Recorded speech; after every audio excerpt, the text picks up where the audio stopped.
une stratégie basée sur une tendance haussière, un excès baissier et retour à la moyenne. Donc, pour cette stratégie, on va utiliser les 2 indicateurs suivants, là, un RSI et un stochastique. Alors le stochastique va nous servir à définir la tendance, il va falloir modifier ses réglages. On va le passer en 128 périodes. Un lissage K+ à 8 et le lissage %D à 1 et on le supprime car on ne va pas en avoir besoin. Donc déjà on s'aperçoit que la tête du stochastique a fortement changé. On va également modifier les lignes horizontales, on en supprime une et on ramène l'autre à 50, à la médiane, moyenne 50. Voilà. Ensuite, au niveau des couleurs, pour s'y retrouver un peu plus, on va rajouter 2 zones de couleurs. Donc quand le stochastique est au-dessus de la zone des 50 et quand il est en dessous de la zone des 50. Le K+, hein, pour le stochastique. Donc quand il est en dessous, on va l'indiquer en vert. Vous verrez par la suite, ça va être plus simple pour des solutions de facilité. Et en rouge quand il est au-dessus. Voilà. On a donc notre stochastique réglé pour nous indiquer la tendance. Il est assez proche de la moyenne mobile 200 hein, pour l'avoir un peu plus observé. Le second indicateur donc, qui nous indiquera les excès, ce sera le RSI. On va également régler différemment. On va le passer à 6 périodes. On garde les mêmes zones d'excès et en survente et en surachat. Et on va leur attribuer également des couleurs. Donc quand il est au-dessus de la ligne des 70, on le laisse en rouge. Et quand il passe donc en dessous de la ligne des 30, on va le mettre cette fois-ci en vert. Et je me suis planté sur le stochastique, il faut faire l'inverse. Donc comme c'est pas la première fois que je fais la vidéo et que j'arrête pas de me planter, je reprends à partir d'ici, hein, tant pis, on inverse les couleurs. Donc au-dessus de 50, c'est haussier, on met en vert. En dessous de 50, c'est baissier, on le met en rouge. Voilà, les réglages maintenant sont faits. Donc ce qu'on va bien évidemment chercher maintenant, c'est les moments où le RSI 6 périodes et le stochastique 128 ont la même couleur. C'est-à-dire au moment où ils font un excès. On peut le voir ici, hein, les deux sont verts. Donc là, il y a un excès baissier. Il est vert et vert. Je ne l'ai pas testé en excès haussier, quand les deux indicateurs seraient rouges, par exemple. Alors, pour ce setup, hein, je prends l'exemple, celui-ci. À partir du moment où les deux indicateurs sont verts, on va tracer donc une zone d'achat. À partir de ce jour-là, l'indicateur, je vais agrandir pour plus de visibilité, passe en excès.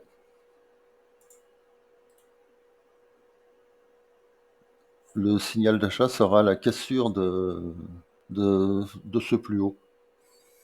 On le descendra au fur et à mesure que l'indicateur RSI, donc l'oscillateur, reste baissière. Donc c'est-à-dire que quand ce jour-là apparaît, on a ce niveau-là. Le lendemain, il n'a pas fait plus haut. Donc on le descend.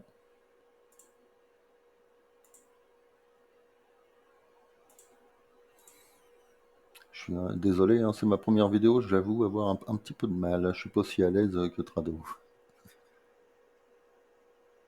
Donc voilà, il est toujours baissier. Hein. On continue donc de le descendre au fur et à mesure. Donc, ça marche vraiment pas. Voilà, on va continuer à le descendre tant qu'il est baissier. Il faut une clôture au-dessus, donc. Là, ici, c'est pas le cas, hein. On a ouvert au-dessus, mais on n'a pas clôture au-dessus. Donc, comme il est toujours baissier, on continue à suivre les prix. Il n'y a que... Donc, sur cette bougie, je vais retirer le prix pour plus de facilité. Voilà, sur cette bougie, hein, où le lendemain, il est cassé à la hausse. Donc, on en profitera pour entrer à ce moment-là. Le stop sera mis sous le plus bas de la période où les RSI étaient en extrême en survente, hein. Donc, on rentre à la clôture le lendemain, où c'est cassé. On cherche le plus bas de la période de baisse, donc là 4,45, et on cherchera un ratio gain-risque de 0,5, de 1. Vous voyez là, ça a été fait, le 1 a été fait, hein, 4,45. 4,45, donc là déjà le ratio de 1,5 est fait, le ratio de 1 est fait. On va même au maximum sur cette période-là, sur un ratio de 4,45, donc 8,90, non pas tout à fait 2. On peut raisonnablement viser le 1. Donc je vous retrouve dans quelques minutes, hein, sur le CAC où j'ai indiqué donc tous les niveaux de prix.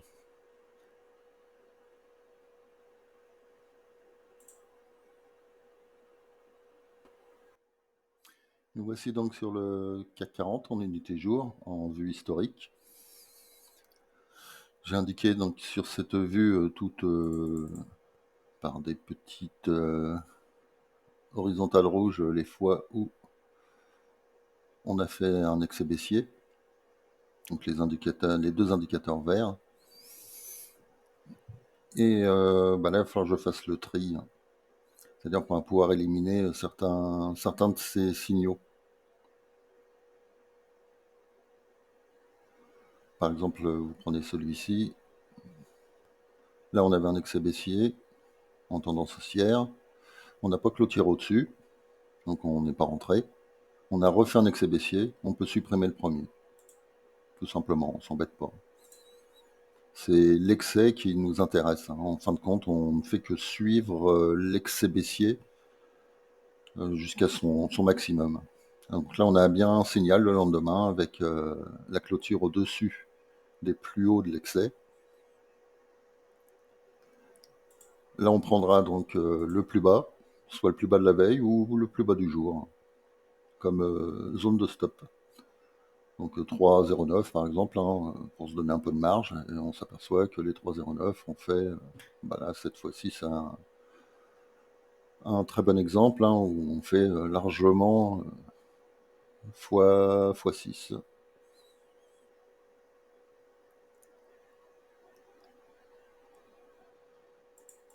Le signal a été donné sur le CAC mercredi.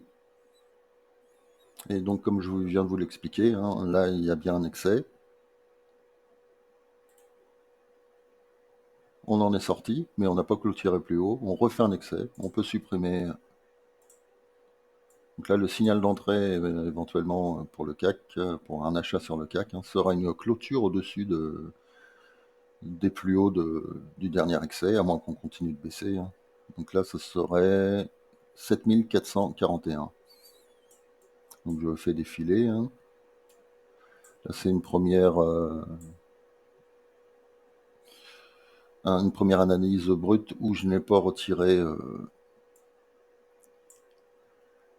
si j'ai pas fait de tri du tout, hein. Je m'apprête à faire le backtest, hein, afin de vous donner un résultat dans la troisième partie. Enfin, la troisième partie pour moi, vous, ce ne sera qu'une vidéo, mais je vous donnerai le résultat du backtest. C'est pour vous expliquer un peu mieux donc cette notion d'ordre d'achat suiveur.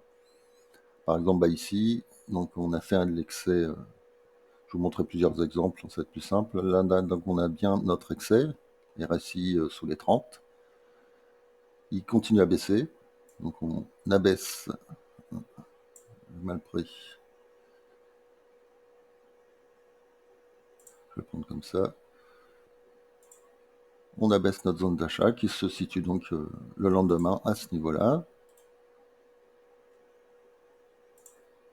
Je supprime la veille. Et on finit par casser à la hausse.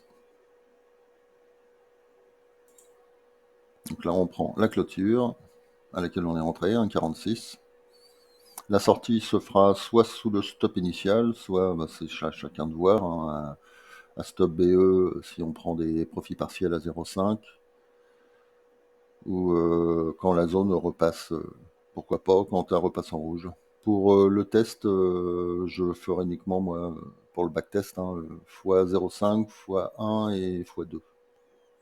Donc là, donc on avait 1,46. Hein, au plus haut, on va chercher les 2,88, pas tout à fait les deux. On a les 1, le ratio gain-risque 1 d'assuré. Sur cette zone ici, on est toujours en excès. Donc on peut remonter normalement la ligne. Non, je me trompe. Désolé, hein, je sais pas comment Trado y arrive, c'est quand même assez compliqué de faire des vidéos. Je m'en aperçois. Donc voilà, il faudra le prendre à ce niveau-là. On suit tout simplement à la baisse. Hein. Donc là, on est encore en excès. Donc on prend plus haut l'excès. Là, malheureusement, il remonte un peu. Ce qui nous donne comme résultat, si on avait pris le trade donc à la cassure, 1,95, 2,16, le x1 était assuré.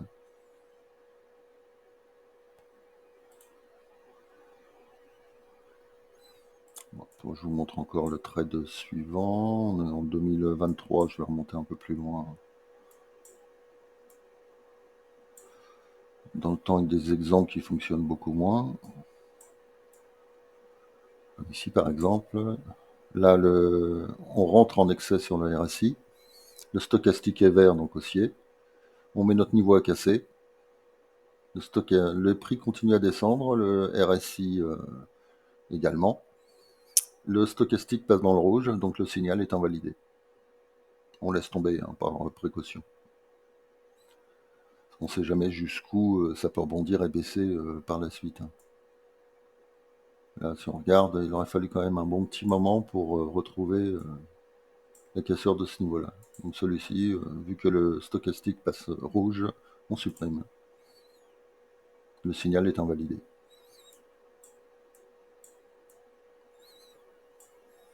Voilà, donc bon, encore 2-3 exemples. Hein.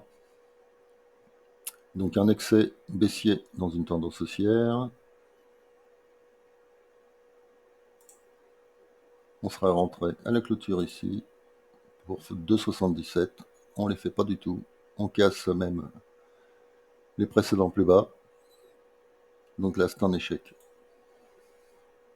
Ça prouve quand même que ça fonctionne pas. Le Graal n'existe pas. Ça ne fonctionne pas à 100%. Là, on a à nouveau un excès. Sortie d'excès, mais le prix ne casse pas. Le prix casse donc à la troisième bougie. 3,27 en stop. 6,95 atteint, donc x2. Et si on avait attendu que le RSI passe, le stochastique pardon, passe rouge, on serait sorti avec un léger gain. Au maximum, on aurait fait x4. 1 x4. Voilà, donc maintenant je passe à la phase backtest et je vous retrouve dans une troisième partie, toujours pour moi, hein, où je vous donnerai les résultats donc, de cette stratégie sur le CAC 40. A tout de suite. Voici les résultats du backtest sur le CAC 40 en unité jour. J'ai trouvé 156 occurrences avec un ratio gain-risque de 0,5. Ça fonctionne 116 fois sur 156, soit 74,35% de taux de réussite. Pour le calcul des gains en numéraire, donc 116, la différence entre 116 et 156, donc c'est 40, 40 échecs. 116 réussites, 40 échecs. Comme à chaque fois qu'on réussit, on gagne que la moitié du risque. Donc on divise par 2, on obtient 58. 58 moins 40, 18. Si on avait pris un risque à 100 euros, on aurait gagné 1800 euros. Pour un ratio gain-risque de 1, ça fonctionne 94 fois sur 156, donc soit dans 60,25% des cas.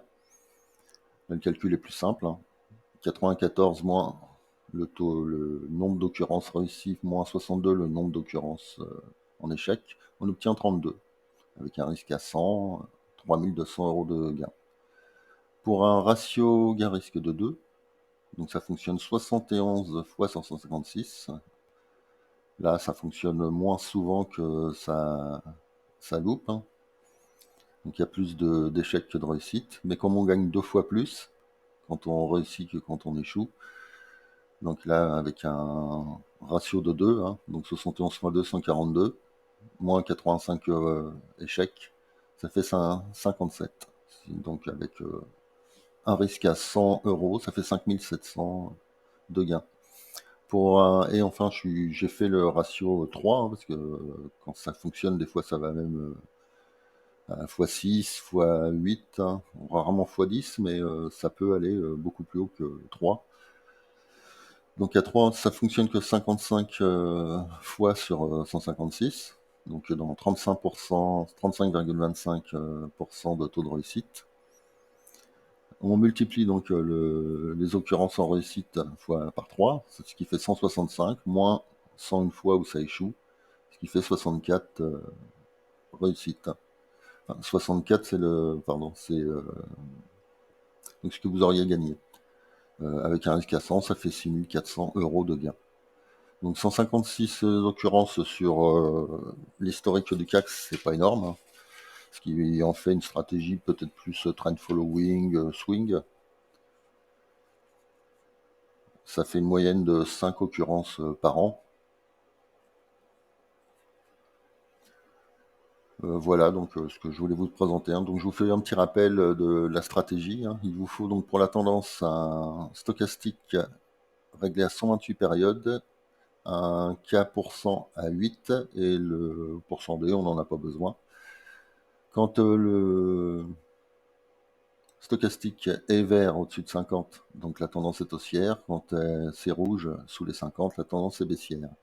Il faut également un RSI 6 périodes, donc pour les excès en contre-tendance. Quand le RSI passe sous la valeur des 30, on peut appeler ça le signal de starting block. On se prépare à entrer. Le signal d'entrée sera la cassure en clôture, j'insiste bien quand même en clôture, des plus hauts de la dernière bougie qui était en excès. Donc ici, on a l'excès, on passe sous le 30, cette bougie casse, on clôture,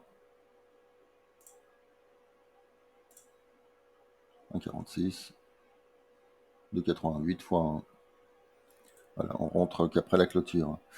Si pendant l'excès de survente, quand on est dans cette zone, le stochastique passe rouge, on annule le trade. C'est les 3 petites croix pour dire que le trade n'est pas pris. Et là d'ailleurs, ça a été plutôt une bonne chose, parce que derrière, la descente était encore assez importante. Et pourquoi la clôture? Parce que de temps en temps, on mèche au-dessus. Donc on va attendre une reprise de la tendance confirmée, plus valide. Si la bougie de cassure, elle, a lieu également, quand vous avez le signal, là c'est le cas, c'est encore le cas, quand le signal est donné, que le stochastique est vert, mais que vous auriez une bougie de cassure qui interviendrait quand le stochastique est rouge, on ne rentre pas non plus. Donc les deux filtres, c'est si pendant l'excès, le stochastique passe dans le rouge, l'excès est invalidé. Et si la bougie de cassure se fait quand le stochastique est rouge, l'entrée est invalidée aussi. Il y a plusieurs variations auxquelles j'avais pensé également sur ce setup. En tester le RSI 6 sans aucune tendance, sans le stochastique. On peut également faire varier le RSI à 7 périodes. Ça peut donner des résultats à voir selon Là, je ne l'ai pas fait, mais peut-être que ça donnerait une meilleure performance sur le cas qu'un RSI 7. Mais on reste dans la valeur 6-7. On peut également utiliser la moyenne 200 plutôt qu'un stochastique 128. Ils sont à peu près équivalents, vous pourrez comparer. Et une autre sortie possible, parce que là je sors donc sur des tech profit, mais on pourrait très bien backtester aussi l'entrée de la zone dans le vert. Donc là, le signal ici, il est donné sur cette bougie-là. Excès, toujours excès, encore excès, cassure